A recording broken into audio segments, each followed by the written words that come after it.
Hello, how you doing? My name is Antonio from Unapologetically Black 4209. I ask that you like and subscribe to my page. I ask that you share the content so that we can begin to deliver this message to our people so we can understand the predicament that we are in.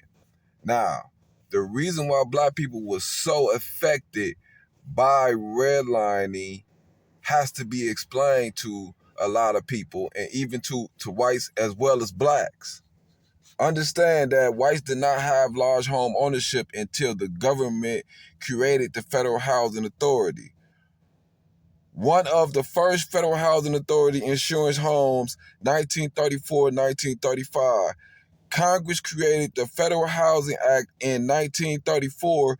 At the time, the housing industry was flat on its back. 2 million construction workers had lost their jobs. Terms were difficult to meet for home buyers seeking mortgages. Mortgage loan terms were limited to 50% of the property market's value.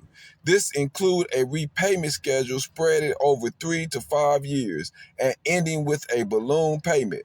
America was mostly a nation of renters. Only 1 in 10 houses owned homes. Federal housing became a part of the Department of Housing and Urban Development HUD Office of Housing in 1965. Understand that whites did not have mass home ownership until this was created in 1934. While understand we had the Red Summer of 1919, where whites went into black communities and burnt down black people homes and their communities, where black people communities had higher home ownership. We had communities like Syndicate Village, which had a 50% home ownership. We had communities like such as Greenwood District, which had a 50-60% home ownership. Oklahoma had 45 black towns. Be clear, they understand that them homes were our banks. So they burnt our houses down, and then the federal government turned around and created a program to put white people in homes. Many African American communities in the United States were thriving in the 1910s and 20s. But the high level of home ownership in Greenwood made Tulsa's Black District distinctive. Now, for some white people, a black person with any wealth, then as well as today, is something that created jealousy. Moving up to Seneca Village offered black families an affordable, safe place. It also gave them the chance to vote. Black men could only vote in New York if they owned property.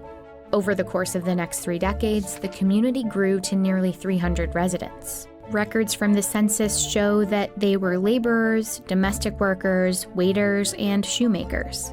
And they built dozens of homes, 3 churches, and a school for black students. Here's how much skyrocketed over the last 50 years. If you want to buy a house this year, you may well be paying around $200,020. The median price for a home in the U.S., according to Zillow. That number might be lower if live somewhere like Ohio or Michigan. But if you happen to reside in a large coastal city such as New York or San Francisco, that number will be a lot higher. In fact, it could cost you well over $1 million to purchase a home. Houses weren't always this expensive. In 1940, the median home value in the U.S. was just $2,938. In 1980, it was $47,200, and by 2000, it had risen to $1,119.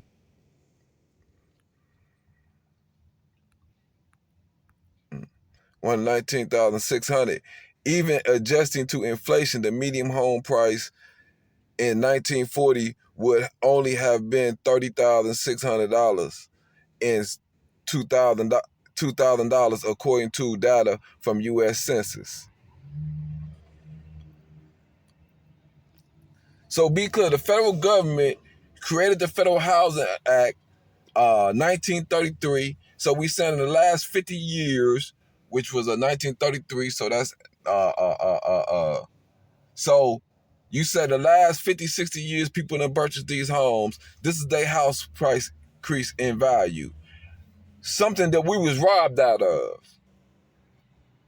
Now understand, what do you do when you look at the equity in the house? That's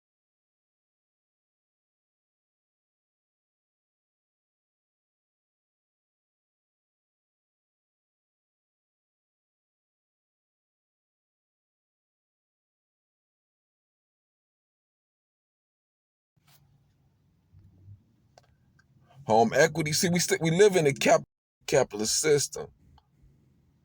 So when the federal government when the federal government insured their houses for them to receive 30-year mortgages, what it did was it gave each individual a bank.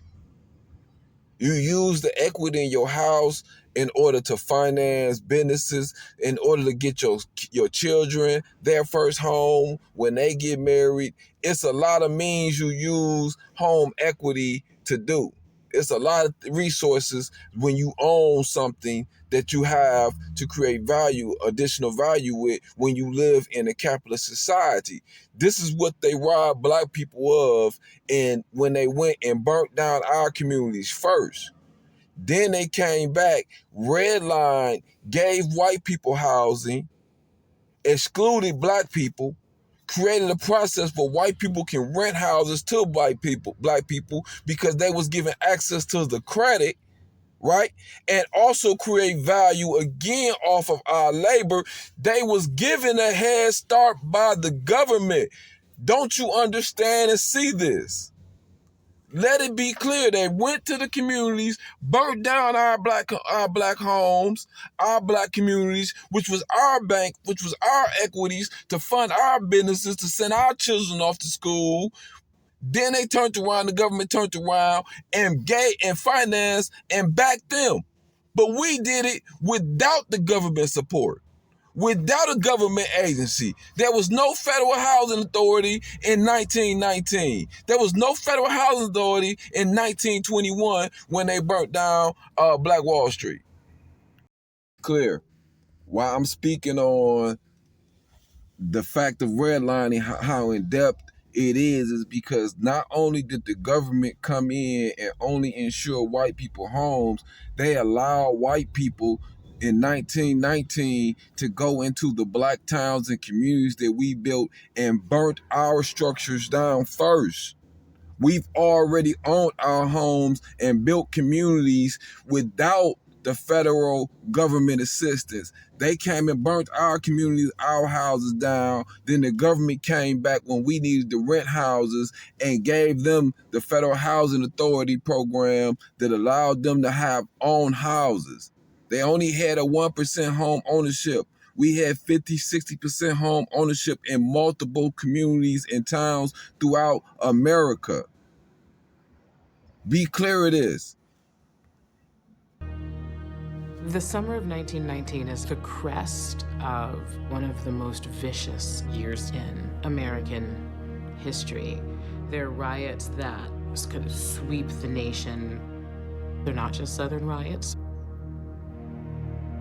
Not only have segregation and the underlying ethos of Jim Crow gone national, but the commitment to reinforcing and defending them through terroristic violence is also national. Jim Crow was following the Great Migration northward, and both had landed in Chicago.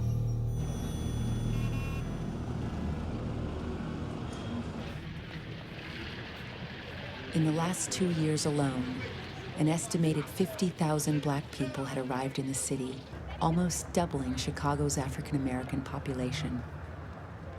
New arrivals crowded up uneasily against a huge influx of immigrants fleeing Southern and Eastern Europe. Those European migrants were divided by religion, language, and ethnicity. But they held one thing in common: an antipathy toward Black people. Business owners exploited racial tensions, frequently using Black workers to undercut wages and break strikes. Marian Anderson travels to Why could they use Black workers specifically to undercut their wages? Because these poor whites block Blacks from working. So when you make us more desperate and we have to work for lesser to feed our family, they use that as an example, as a system, in order to keep poor white people labor fees low. But these white people not going to blame the white elites who are robbing them. They're going to blame you, as if you're not supposed to want a job, if you're not supposed to want to generate money and feed your family. So what they did was they went and killed Black people, Black men specifically, for wanting to work, wanting to provide for their family. They wouldn't block them from being involved in these unions. Black people have to wake up and understand, if you don't unify yourselves, this is going to continue to happen. You have to think in the same mind state that you want to build your own people up and you want to create value in yourselves. Chicago in 1919, that's basically a powder keg. And it has many of the conditions that you'll see in cities across the country. There's pressure on housing, there's competition over jobs, there are returning soldiers, Black and white. Black soldiers angry about their World War I experience and convinced that they've earned their full citizenship rights. And white soldiers determined to keep African Americans from acting on their convictions.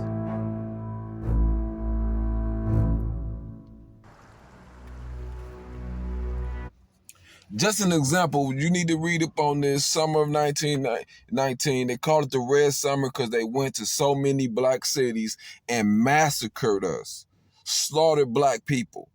But just be clear, I just want us to understand the ramification of 1919, them destroying our properties and our homes, taking away our farming communities, and how that economically impact us today.